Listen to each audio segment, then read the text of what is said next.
Hello every one. നമ്മൾ ഈ ക്ലാസ്സിൽ ഡിസ്കസ് ചെയ്യാൻ പോകുന്നത് ഹ്യൂമൻ ജീനോം പ്രൊജക്റ്റിനെ കുറിച്ചാണ്, അല്ലെങ്കിൽ നമുക്ക് സിംപ്ലി HGP എന്ന് പറയാം.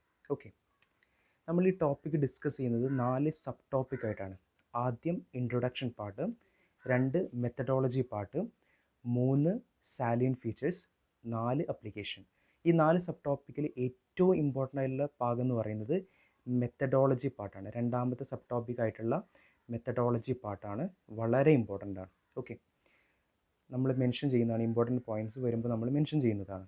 ഓക്കെ, ആദ്യം എന്താണ് ഹ്യൂമൻ പ്രൊജക്റ്റ്, അല്ലെങ്കിൽ എന്താണ് നമ്മളിവിടെ ചെയ്യുന്നത്? ഹ്യൂമൻ ജീനോം പ്രൊജക്റ്റിൽ നമ്മൾ ചെയ്യുന്നത് ബേസ് പേഴ്സിൻ്റെ സീക്വൻസിങ് ആണ്, അഥവാ സീക്വൻസിങ് ഓഫ് ബേസ് പേഴ്സിൻ്റെ സീക്വൻസിങ് ആണ്. ഞാൻ ആദ്യത്തെ പോയിന്റ് എടുക്കാം.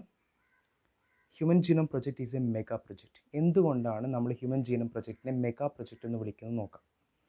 ഇവിടെ നമ്മൾ എസ്റ്റിമേറ്റ് ചെയ്യുന്ന അല്ലെങ്കിൽ സീക്വൻസ് ചെയ്യുന്ന എസ്റ്റിമേറ്റഡ് ബേസ് പെയർ എന്ന് പറയുന്നത് 3 × 10⁹ ആണ്. ഓരോ ബേസ് പെയറിനും നമ്മൾ ഉപയോഗിക്കുന്ന ചിലവ്, ഓരോ ബേസ് പെയറിനും സീക്വൻസ് ചെയ്യാനുള്ള ചിലവ് എന്ന് പറയുന്നത് $3 ആണ്. അതായത് 3 × 10⁹ ബേസ് പെയർസ് സീക്വൻസ് ചെയ്യാൻ $9 ബില്യൺ ആവശ്യമുണ്ട്. നമുക്കറിയാം ഇത് വലിയൊരു എമൗണ്ട് ആണ്, ശരിയല്ലേ? അതുപോലെ ഇതുമായി ബന്ധപ്പെട്ട വളരെ ഇമ്പോർട്ടൻ്റ് ആയിട്ടുള്ള പോയിൻ്റാണ് ബയോ ഇൻഫർമാറ്റിക്സ്. ഈ ഹ്യൂമൻ ജീനോം പ്രൊജക്റ്റിലെ കാര്യങ്ങൾ അനലൈസ് ചെയ്യാനും സ്റ്റോർ ചെയ്യാനും സഹായിക്കുന്ന ഒരു ശാസ്ത്ര മേഖലയാണ് എന്ത്? ബയോ ഇൻഫർമാറ്റിക്സ് എന്ന് പറയുന്നത്. ഓർത്തിരിക്കാം. അതുപോലെ ഇതുമായി ബന്ധപ്പെട്ട് ഉണ്ടാകുന്ന ethical, legal and social issues deal ചെയ്യാൻ വേണ്ടിയിട്ട് ഒരു സ്പെഷ്യൽ കമ്മിറ്റി ഫോം ചെയ്തിട്ടുണ്ട് എന്നുള്ളതും ഓർത്തിരിക്കും. മറ്റൊരു പോയിൻ്റ്, ഇതെല്ലാം നിങ്ങൾ ജസ്റ്റ് മനസ്സിലാക്കിയാൽ മതി, കാണാപ്പാഠം പഠിക്കണമെന്നില്ല. ഓക്കെ, ജസ്റ്റ് മനസ്സിലാക്കുക. ദെൻ ഈ പ്രൊജക്റ്റ് നമ്മൾ 13 വർഷം കൊണ്ട് കംപ്ലീറ്റ് ചെയ്യാനാണ് പ്ലാൻ ചെയ്തത്. അത് നടന്നോ ഇല്ലയെന്ന് നമുക്ക് പിന്നെ ഡിസ്കസ് ചെയ്യാം. അതുപോലെ ഇത് സ്റ്റാർട്ട് ചെയ്തത് 1990-ലാണ്.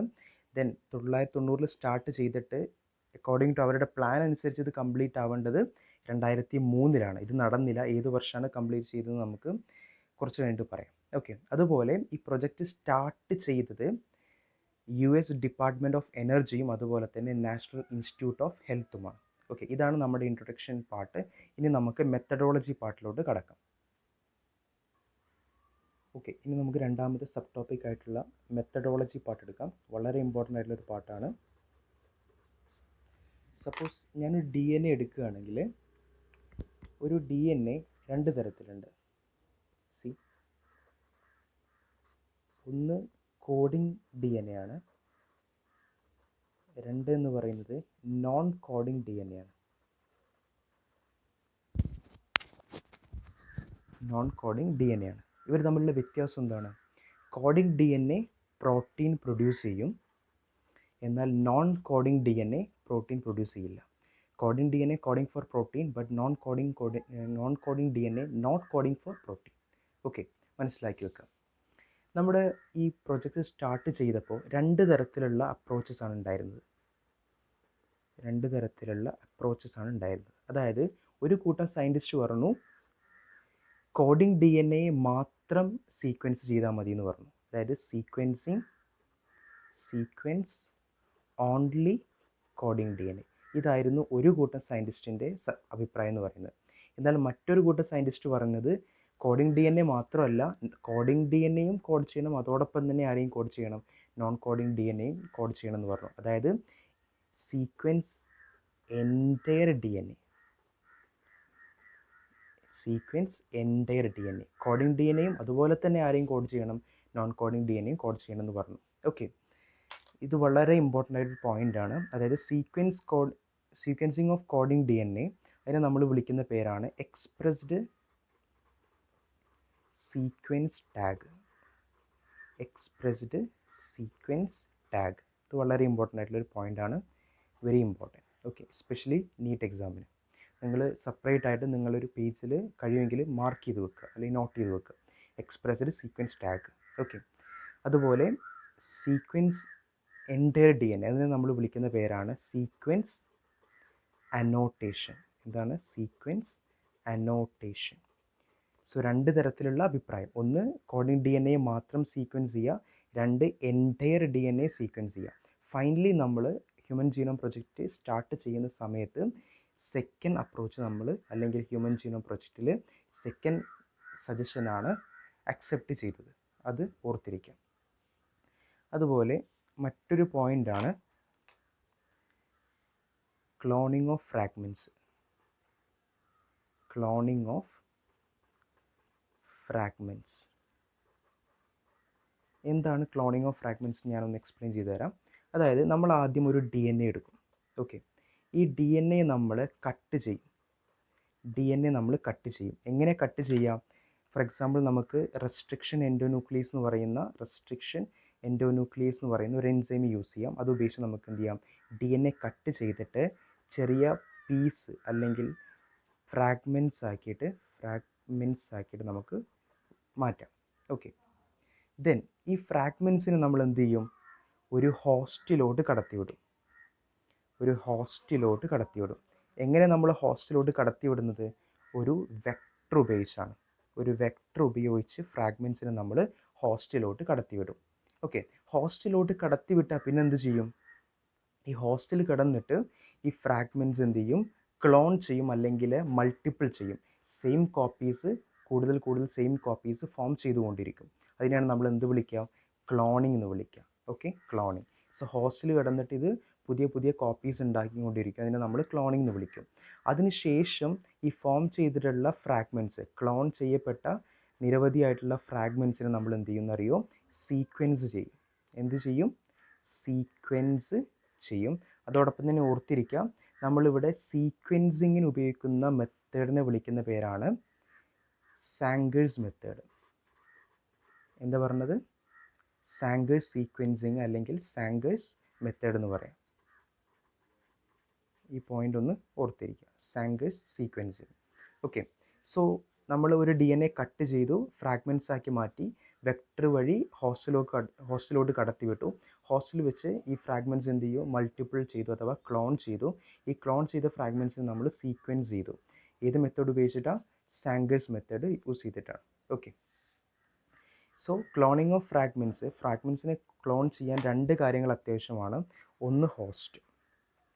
ഓക്കെ, നമ്മുടെ ഈ പ്രൊജക്റ്റിൻ്റെ സമയത്ത് രണ്ട് തരത്തിലുള്ള ഹോസ്റ്റാണ് നമ്മൾ ഉപയോഗിച്ചത്. ഒന്ന് ബാക്ടീരിയ, രണ്ട് ഈസ്റ്റ്. ഓക്കെ, അതുപോലെ നമ്മൾ രണ്ട് തരത്തിലുള്ള വെക്ടേഴ്സാണ് നമ്മൾ ഉപയോഗിച്ചത്. ഒന്ന് YAC, രണ്ട് BAC. രണ്ട് BAC. എന്താണ് YAC എന്ന് പറഞ്ഞാൽ? YAC എന്ന് പറഞ്ഞാൽ ഈസ്റ്റ്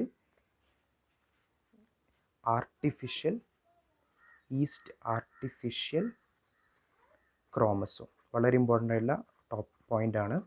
ഈ ഫുൾ ഫോം എപ്പോഴും നിങ്ങൾക്ക് കാണാൻ കഴിയും, എസ്പെഷ്യലി നീറ്റ് എക്സാമിൽ. YAC എന്ന് പറയുന്നത് ഈസ്റ്റ് ആർട്ടിഫിഷ്യൽ ക്രോമസോം ആണ്.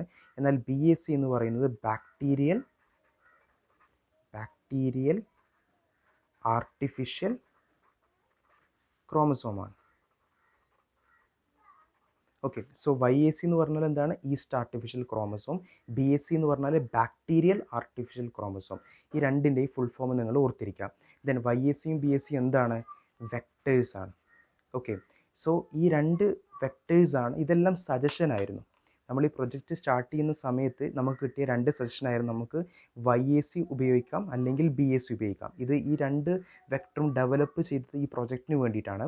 എന്നാൽ ഫൈനലി ഈ പ്രൊജക്റ്റ് തുടങ്ങുന്ന സമയമായപ്പോൾ HGBക്ക് വേണ്ടിയിട്ട് അല്ലെങ്കിൽ പ്രൊജക്റ്റിന് വേണ്ടിയിട്ട് YAC ഉപയോഗിക്കാമെന്നുള്ള നിഗമനത്തിലാണ് എത്തുണ്ടായത്. സോ ഫൈനലി നമ്മൾ സെലക്ട് ചെയ്തത് YAC ആണെന്നുള്ളത് ഓർത്തിരിക്കാം. സോ ഇവിടെ വളരെ ഇമ്പോർട്ടൻ്റ് ആയിട്ടുള്ള പോയിന്റ് എന്ന് പറയുന്നത് ഒന്നെന്താണ്? എക്സ്പ്രസ്ഡ് സീക്വൻസ് ടാഗ് എന്നുള്ള പോയിൻ്റാണ്. രണ്ട് സീക്വൻസ് അനോട്ടേഷനാണ്. മൂന്നെന്താണ്? ഇത് വളരെ ഇമ്പോർട്ടൻ്റ് ആണ്, very important. Okay, very important ആണ്. YAC east artificial chromosome, BAC bacterial artificial chromosome. ഈ രണ്ടും എന്താണ്? വെക്ടേഴ്സ് ആണ്. പല ക്വസ്റ്റ്യൻസും നിങ്ങൾക്ക് ഇതിനെ ബേസ് ചെയ്തിട്ട് കാണാൻ കഴിയുന്നതാണ്. ഓക്കെ, ഇനി നമുക്ക് അടുത്ത സബ് ടോപ്പിക് ആയിട്ടുള്ള സാലിയൻ ഫീച്ചേഴ്സ് എടുക്കാം. ഓക്കെ, ഈ ഭാഗം നിങ്ങൾ ജസ്റ്റ് ഒന്ന് മനസ്സിലാക്കിയാൽ മതി. ചില പോയിൻറ്റ്സ് ഇമ്പോർട്ടൻ്റ് ആയിട്ടുള്ള കാര്യങ്ങളുണ്ട്, അത് ഞാൻ സ്പെഷ്യലായിട്ട് മെൻഷൻ ചെയ്യാം. ഇതിൽ ഒരുപാട് കാര്യങ്ങൾ കുറേ കാര്യങ്ങൾ പറഞ്ഞിട്ടുണ്ട്. അതെല്ലാം നിങ്ങൾക്ക് സപ്പോസ് ഒരു ഡിസ്ക്രിപ്റ്റീവ് ടൈപ്പ് ക്വസ്റ്റ്യൻ കിട്ടുകയാണെങ്കിൽ നിങ്ങൾക്ക് അതെല്ലാം യൂസ് ചെയ്യാവുന്നതാണ്. ഒരു എക്സാമിൻ ഇവാലുവേറ്റ് ചെയ്യുന്ന ആൾ ഒരു ഇംപ്രഷൻ ക്രിയേറ്റ് ചെയ്യാൻ നിങ്ങളെ സഹായിക്കും അത്. ഓക്കെ, സോ നമുക്ക് ഘടകം ആദ്യത്തെ പോയിന്റ് എടുക്കാം. നിങ്ങൾ ജസ്റ്റ് ഒന്ന് മനസ്സിലാക്കാം. നമ്മളൊരു എൻറ്റയർ ഹ്യൂമൻ ജീനോം എടുത്താൽ നമുക്കവിടെ 3164.7 മില്യൺ അഥവാ 3.1 ബില്യൺ ന്യൂക്ലിയോടൈഡ് ബേസ് നമുക്ക് കാണാൻ കഴിയും. ഓക്കെ, എന്നാൽ നമ്മൾ അതുപോലെ ഒരു ആവറേജ് ജീൻ എടുത്താൽ നമുക്കവിടെ 3000 ബേസ് കാണാൻ കഴിയും. ഒരു ആവറേജ് ജീൻ എടുത്താൽ നമുക്കവിടെ 3000 ബേസസ് കാണാൻ കഴിയും.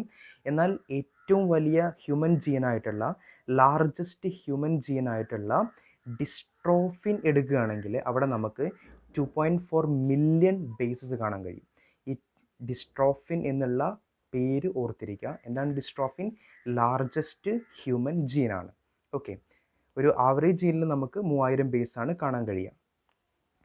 എന്നാൽ നമ്മുടെ ബോഡിയിലെ ടോട്ടൽ നമ്പർ ഓഫ് ജീൻ എന്ന് പറയുന്നത് 30,000 ആണ്. അതുപോലെ 50% ജീൻസിൻ്റെ ഫങ്ഷനും അൺനൗൺ ആണ്. 50% ജീൻസിൻ്റെ ഫങ്ഷൻസും അൺനൗൺ ആണ്. അതുപോലെ repeated sequence make up a large portion. Repeated sequence ആണ് ഭൂരിഭാഗവും നമ്മുടെ ക്രിയേറ്റ് ചെയ്യുന്നത്. ഭൂരിഭാഗവും റിപ്പീറ്റഡ് സീക്വൻസ് ആണ്. നെക്സ്റ്റ് വൺ, 2% കുറവ് ജീനോം മാത്രമേ പ്രോട്ടീൻ കോഡ് ചെയ്യുന്നുള്ളൂ എന്നുള്ളത് ഓർത്തിരിക്കാം. Then chromosome 1 has the maximum genes. ഏറ്റവും കൂടുതൽ ജീൻ ഉള്ളത് ക്രോമസോം 1-ലാണ്.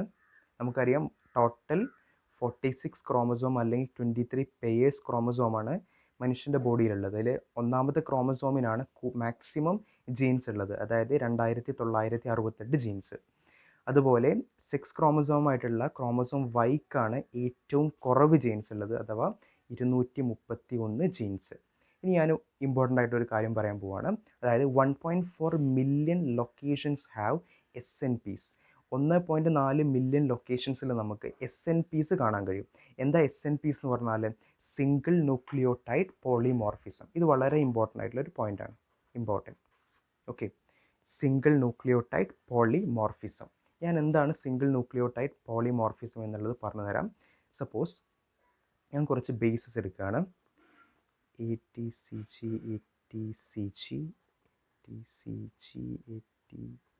ഓക്കെ, സോറി, ഇവിടെ ഞാൻ സി എന്നെടുത്തു. ദെൻ